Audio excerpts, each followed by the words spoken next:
Charisma Quotient. I'm your host, Kim Seltzer, a dating and makeover expert, where I will help you build confidence, make connections, and find love from the outside in.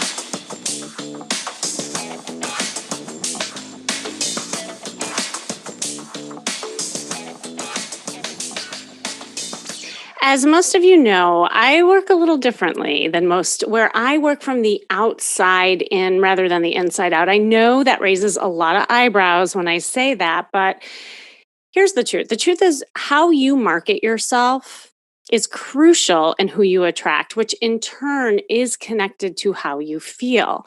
And I hear a lot of people say to me, if people don't like me for me, then forget them or F them. I'm not changing who I am. And to which I say, it's not about changing who you are, but it's about marketing yourself so that a person gets to know who you are. And of course, I'm talking about the way you dress and the body language. Those of you who know me know that that's really what I work on a lot. But a big part of your presentation, I'm also talking about how memorable you are, how likable you are. Because your presentation, your first impressions, how you express yourself will make or break opportunities to attract both money and love.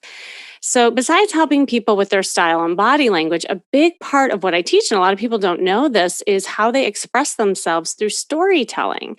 And I remember working with this woman who was an engineer. Okay, so she's totally like left brain, highly analytical.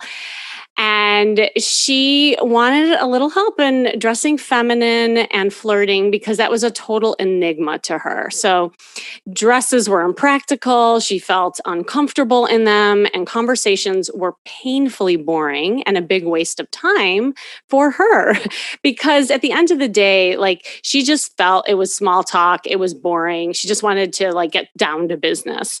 So we did an all day intensive together where we went shopping. I got her some great dresses and then we went flirting afterwards. And I helped her find dresses that were comfortable for her, that fit her body type. And when she put it on, her whole body language changed, right? She slowed down. She appeared more feminine.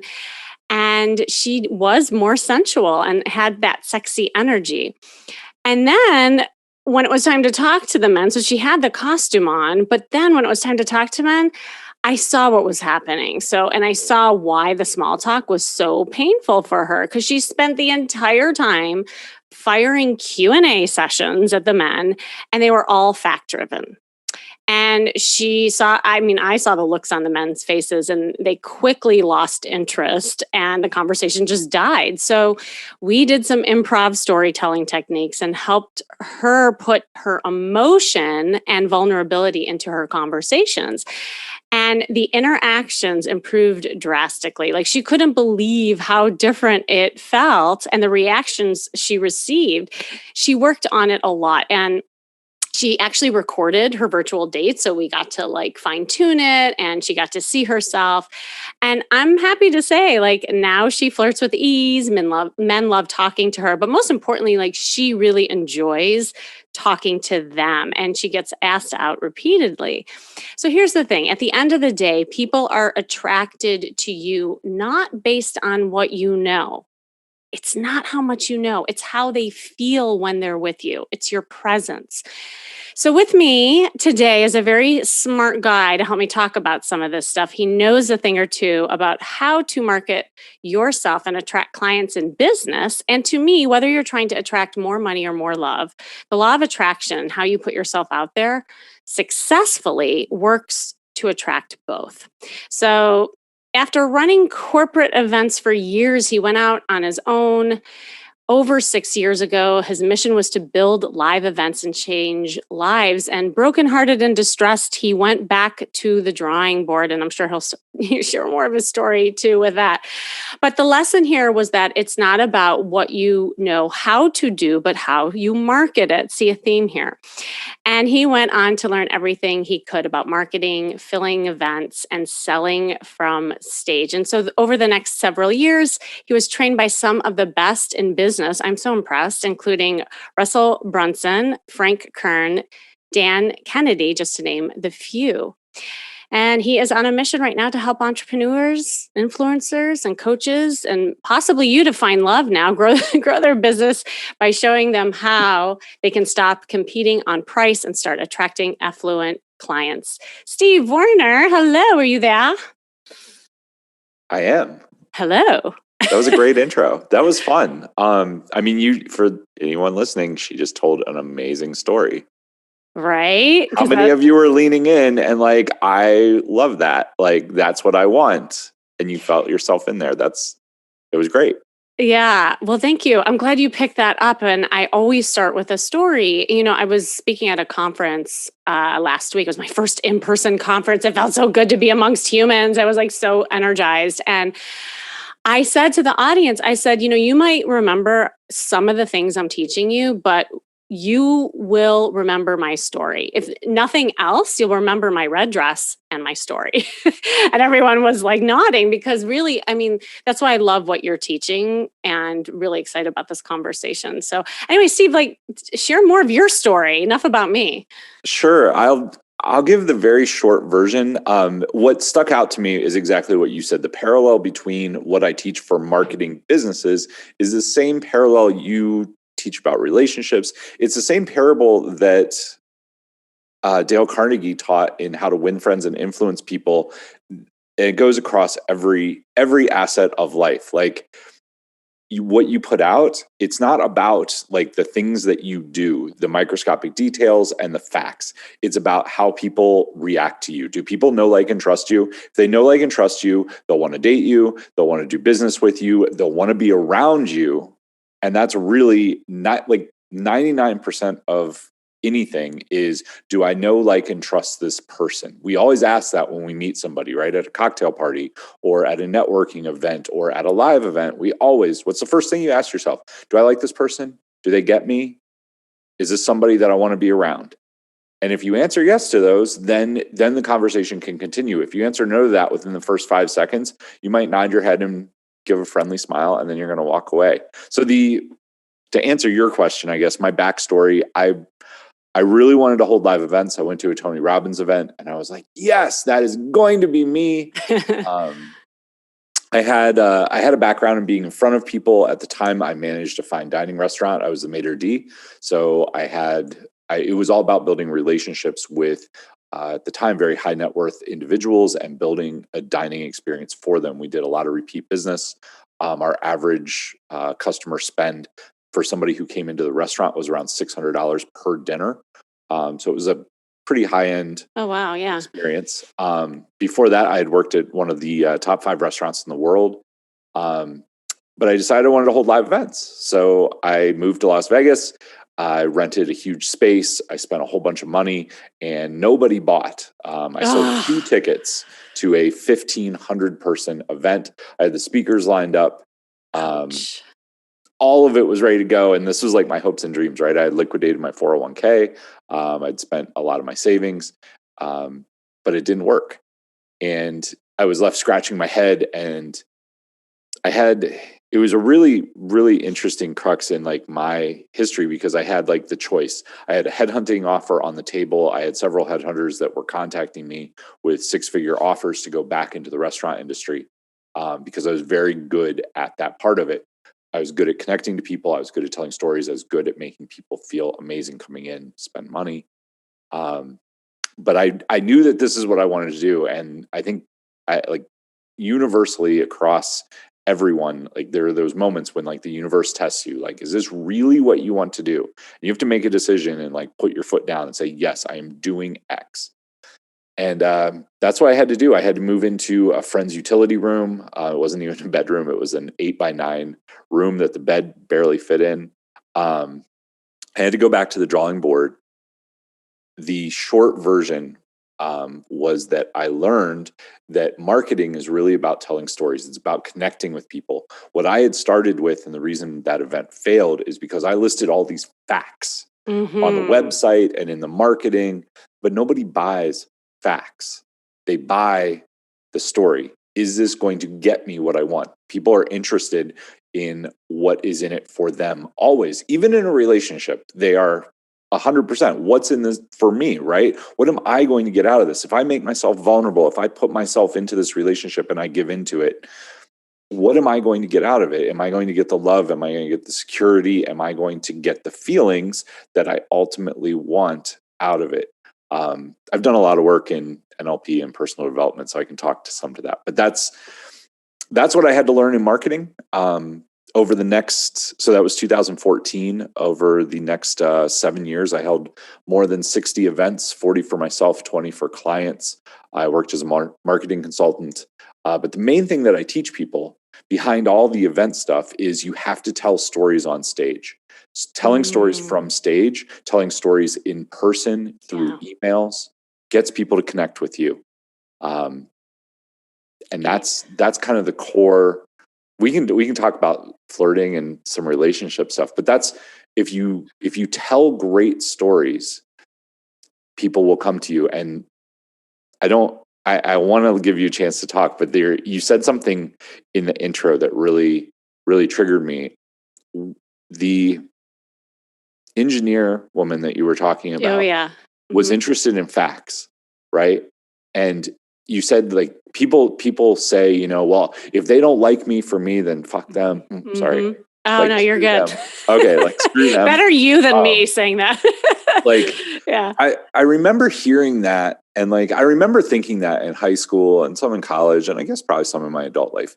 But the thing is, it's not about changing who you are. It's about putting your best foot forward. Yeah. That's all it is about. And like, we all want people to see the best side of us.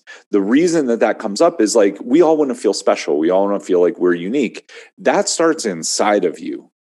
That does not start with the other person. When you put your best foot forward and you say, this is who I am. And like, I'm talkative. I love talking about business. I don't watch TV. Like these are quirks that like I know myself, and they will repel some people and attract other people.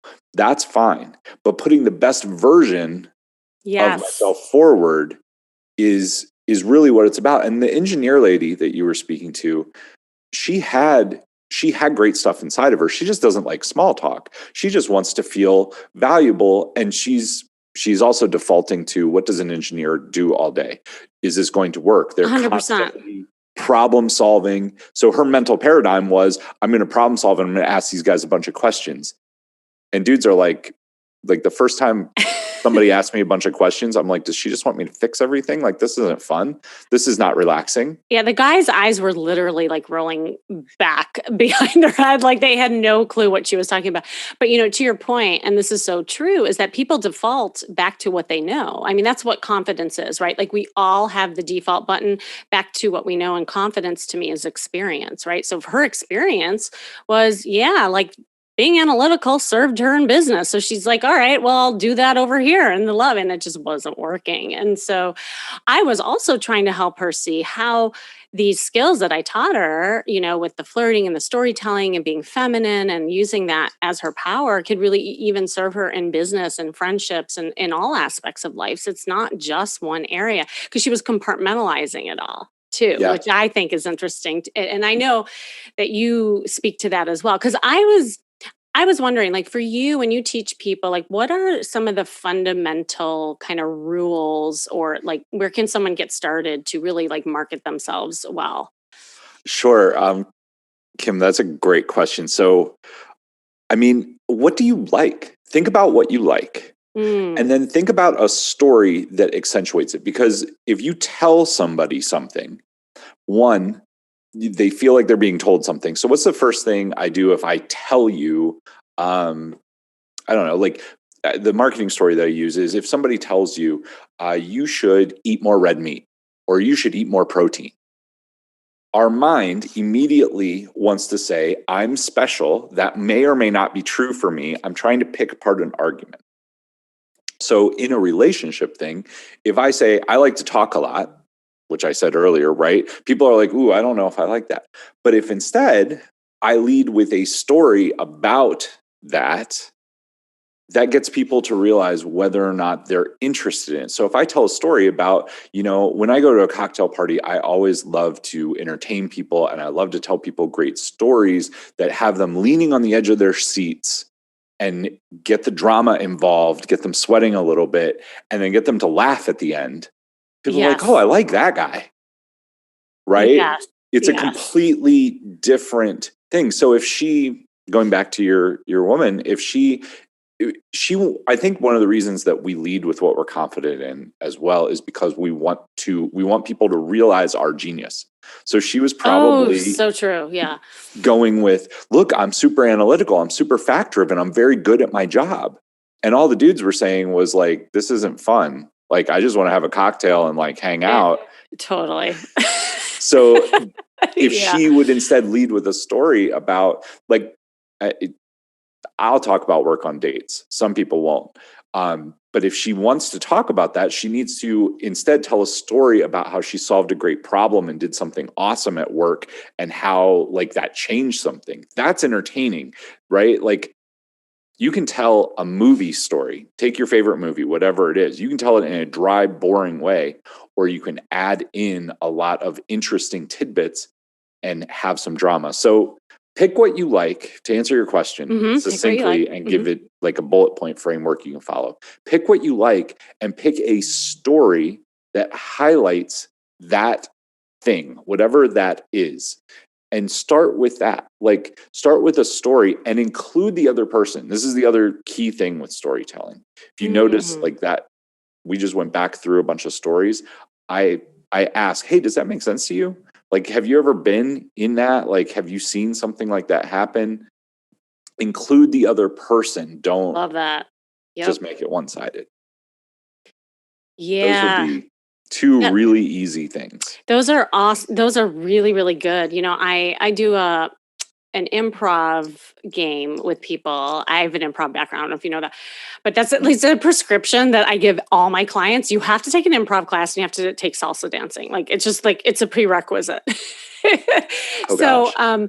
yeah. And I'll throw out a word and then I have those people tell a story based on something that happened to them on that word. But to your point, so many people will just say like a little bit, like they'll just like maybe give me this much about that word. And I love what you just said because really it's about expansion, like it's about creating an emotion out of that word. And so feeling words is also something I think is really important, like in storytelling. And I can hear that you do that too naturally. And I think getting out of that fact, like left brain thought and talk into more the feeling based part of the story also I think connects people. Like, do you find that as well? For sure. So what I tell people is when you're starting, this is more of a stage technique, but it works great. It works great if you have kids. It works great if you are like having that first conversation with a woman or a man that you're trying to attract, like somebody in a club, somebody at a cocktail party. So always, this is an NLP technique, but it works Yeah. incredibly well. And it goes just to what you're saying. So how do you invoke emotion, right? I can tell you this morning I had a spinach omelet that was amazing for breakfast.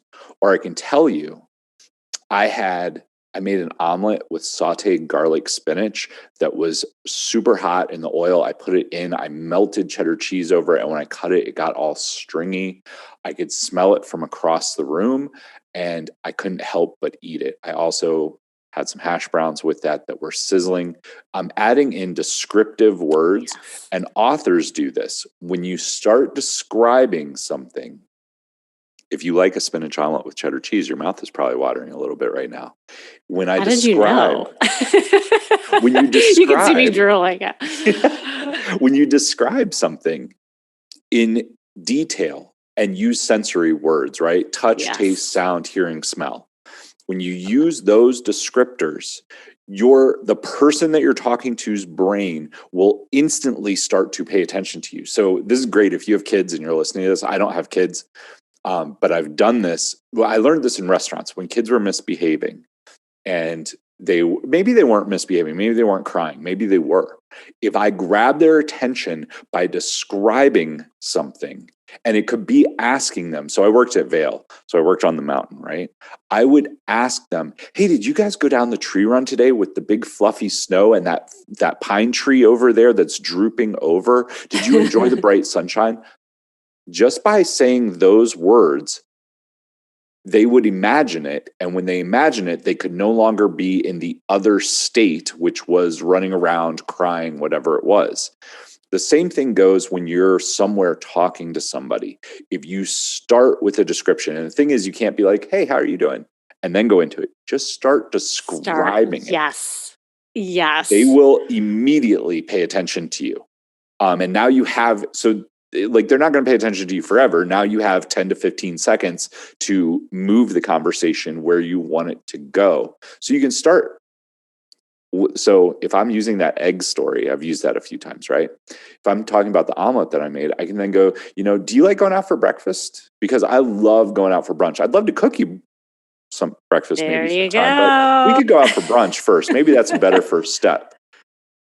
People are like, Bam. "Oh, exactly." Yes. Like, works great. Yes. That's awesome. You know what's so good too about storytelling is I feel like it breaks barriers. I think one of the hardest things when you're first meeting somebody on a date or a social event, it's that stiffness in the beginning where everyone does those like common questions. "Hi, how are you today? What brings you here?" And it's like so boring. But if you enter a conversation with a story, bam, like you're off to the races. And it actually reduces anxiety, I feel, socially when people do that because it becomes more of that human, Well, connection, that's so to speak. I'll give you one more that this is a dating thing that I have found. It works well in business Uh-huh. as well. And that's to be vulnerable in your story. Yes. You don't want to end a mess, right? You don't want to be Britney Spears shaving your head, having a meltdown. If Right. something bad is going on, you don't want to end on the vulnerable. You can be vulnerable in your story and come out the victor or solving Yes. whatever it is. And it doesn't have to be like, you don't need to be, if you're bragging or boastful, it's probably not going to be a good story and definitely not going to No. end well on a date. It doesn't end well in business either. But if you start by saying, "I didn't know what I was doing, I was trying to figure it out." I mean, if you go back to my story, I fell flat on my face. I burned through 30K, my 401k. Like, Yeah. I had to move into a friend's spare bedroom that wasn't a bedroom. It was a utility room that should have had a washer and dryer in it. Like, that's being vulnerable and letting you see my scars and some of the stuff that's like in my background, right? You let people see some of the skeletons a little bit, and then people know you're real. They will trust you more, and they understand, like, okay, I can connect with this person. If you've ever heard, like, when Superman first came out, they didn't have kryptonite for Superman. Oh, And really? 4 months into the comic, it was dying because he was too perfect and no one could relate. There Oh was my God, I no didn't know that. That's Yeah, awesome. you can go back if you Google it. There's a whole Yeah. bunch of like talk about it. They didn't know what to do because they at the time they were like, "We're going to create the superhero that has everything." But if you look, like, when they saw that, they put it out and they're like, "This is going to be great," and people bought it at first, and then they fell off very quickly. Like, it was like straight down, and they started doing some market research, and everyone said, "We can't connect." So when they changed him to, he's a bumbling idiot during the day that is super good looking, but has to hide behind glasses and doesn't know how to talk to people, everyone suddenly was like, "I'm Superman. I feel that way in my It's personal life, relatable. but I have that moment when I rip off the clothes and I am amazing."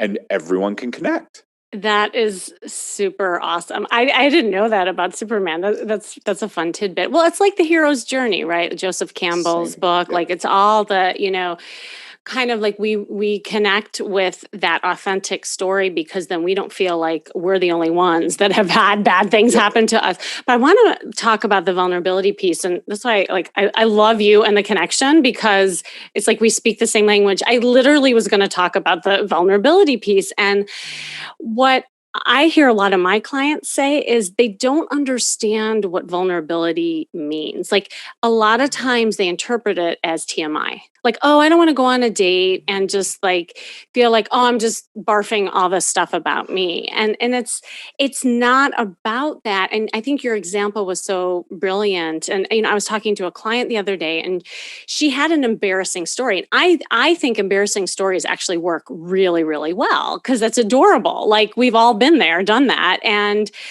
she's like, well, I don't want to come across as something that like that's embarrassing because that was her problem. Like she was trying to be too perfect, for the guy. I said, actually, I think by you sharing a vulnerable moment, an embarrassing moment will make you more human. And I think a guy would love that. So And so I had her tell her story because I was sharing my story about how I fell when I was skiing and everybody was clapping. And it was the same story as hers almost. And she's like, you told that story? I'm like, a zillion times. And everyone loves it because everyone's fallen. And so, yeah, like I think that's really important distinction, like how you described it. the something I want to touch on, because I hear this a lot as well. Yeah. Working with business owners, I always tell business owners to be transparent about some of their flaws. I want to come back, remind me about Sherlock Holmes. I'll circle Okay. back to that in a second. The thing with being vulnerable, nobody wants a hot mess.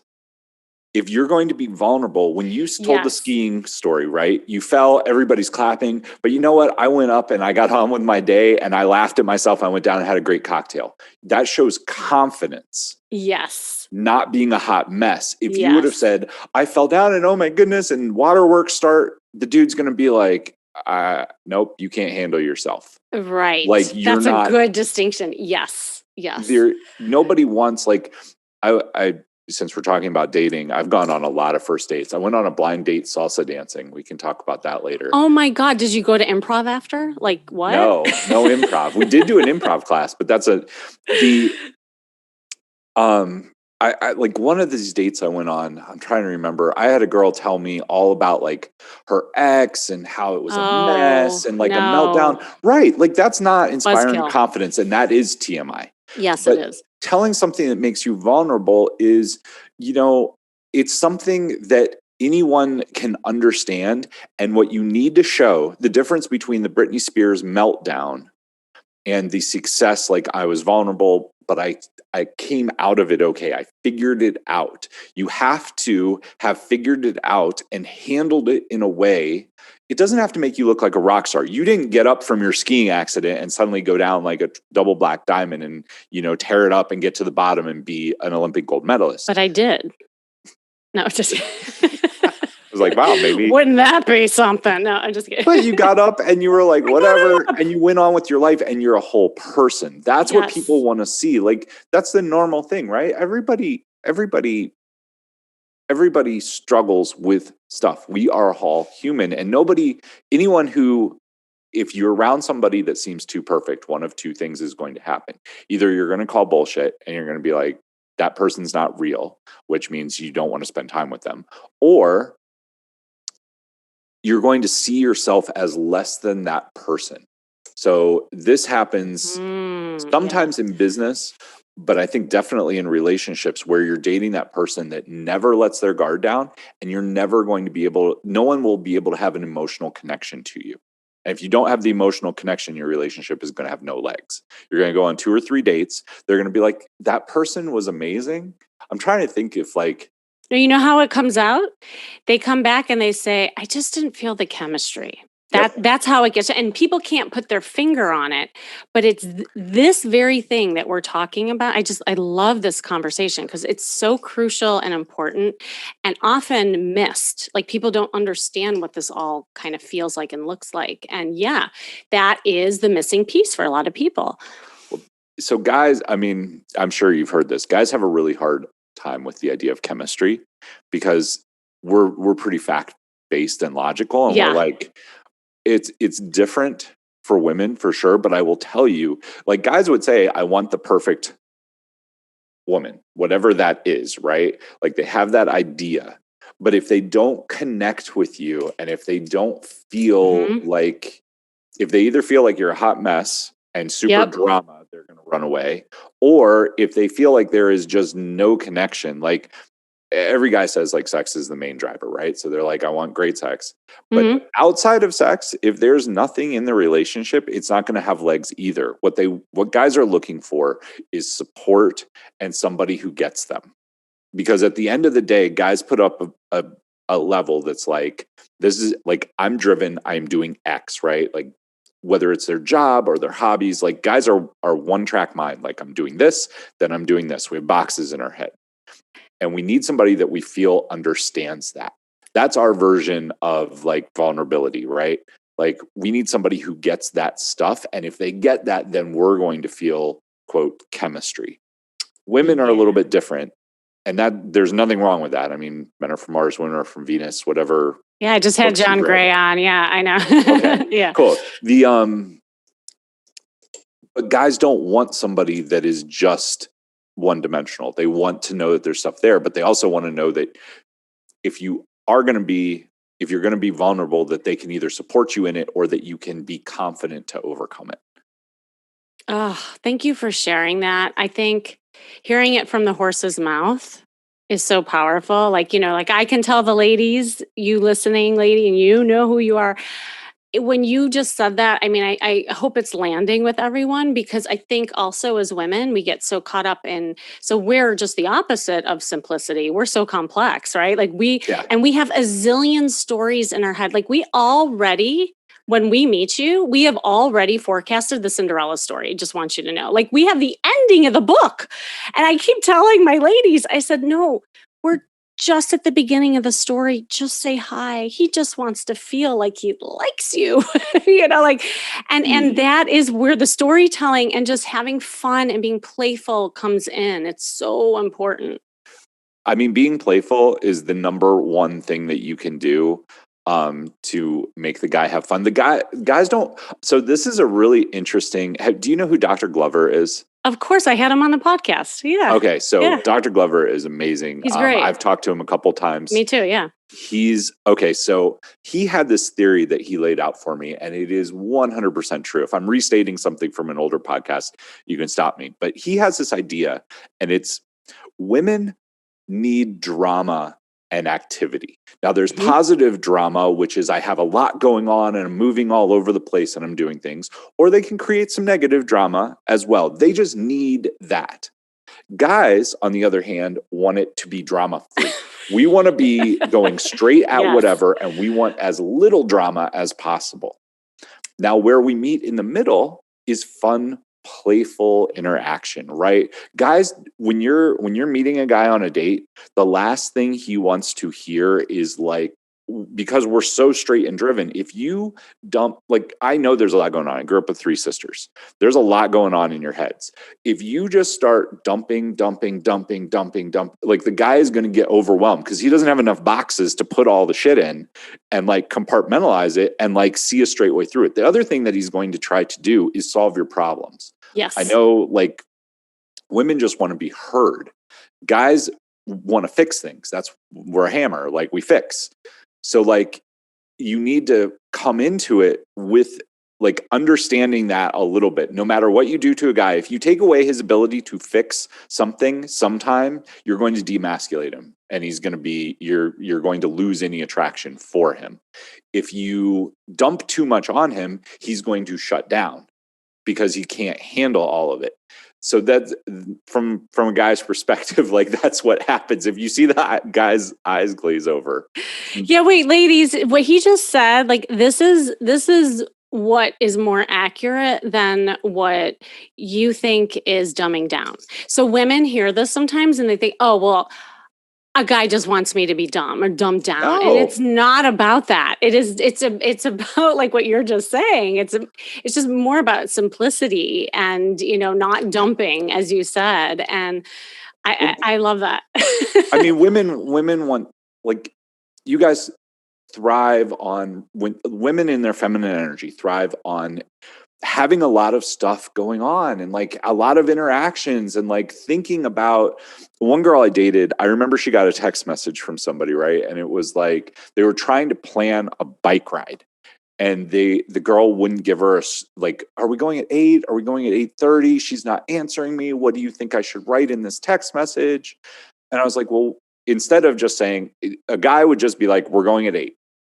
Right. End of story, right? But Yep. instead, they're going back and forth for like 45 minutes trying to plan this out. Well, are you going to have time for coffee? Do you want to go at 8:45? Do you think the sun will be brighter? That's the women's drama piece that I'm talking about. To them, that's positive drama. To a guy, that's just like, what? But what does a guy do? Hey, cool. This is what I would do. But go ahead, talk to me about it. I don't know. Let's answer it. Let's think about it.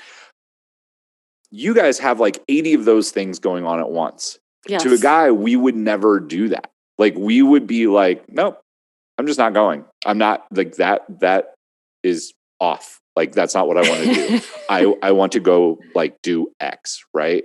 But it really, I mean, all of this comes down to communication. If you, to put it in terms for your listeners, like, guys don't want you to dumb down anything. They just want to be able to, like, we like that straight line thing. Like, we like quiet. We like to like hang out and have a conversation about one thing, but sometimes. But make sure you're telling a story while you're telling that one thing. It could just be, and like, that's it. That's it. Yeah. It could just be all over, and guys don't get. I like the number one thing. What do women say? I wish you would show more emotion. I wish you'd be more emotional. I wish you'd be. Guys just don't like. We're not. I've had this discussion a lot with my sisters over the years. It's not that we don't feel emotions. We just don't feel emotions to the extreme that women do, for the most part. And that keeps us, that allows us to be driven on our thing, right? Like, whatever that thing is that we are going to do, if we let emotion distract us too much, we can't complete it.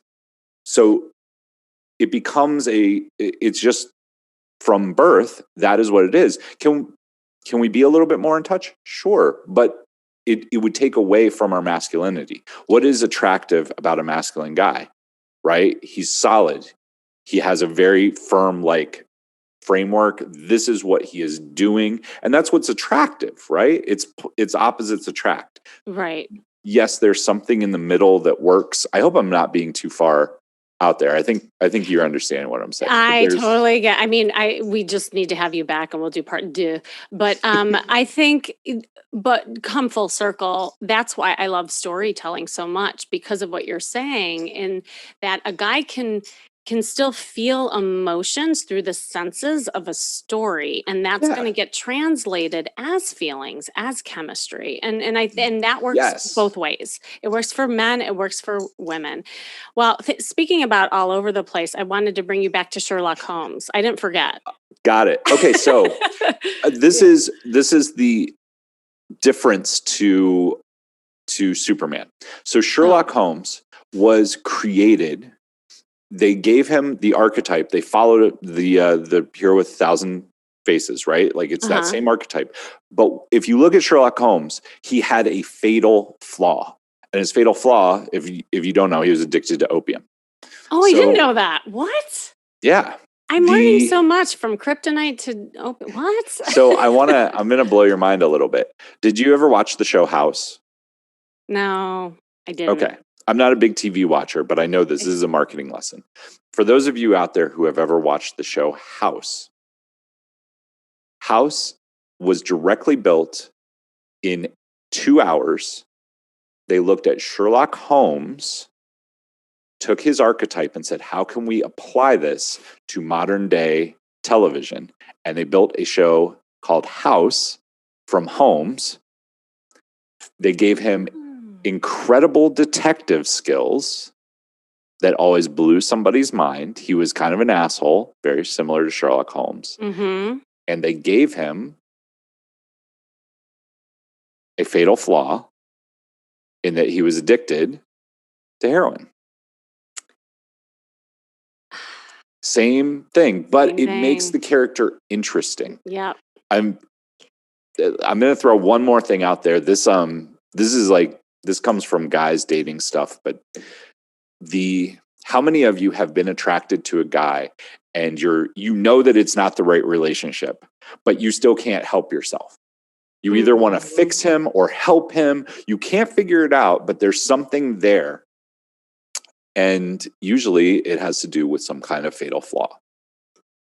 This is true. And this is the other like conversation that I have with the women, is that if they can't change the flaws, they can't change the guys, but if they're not liking who they're attracting, then they got to change the way they are going at it and themselves to change the result. Cuz it's true, cuz women who are fixers and like to help, and they tend to attract those kind of lopsided relationships. So that's where we're going to get into all this other stuff.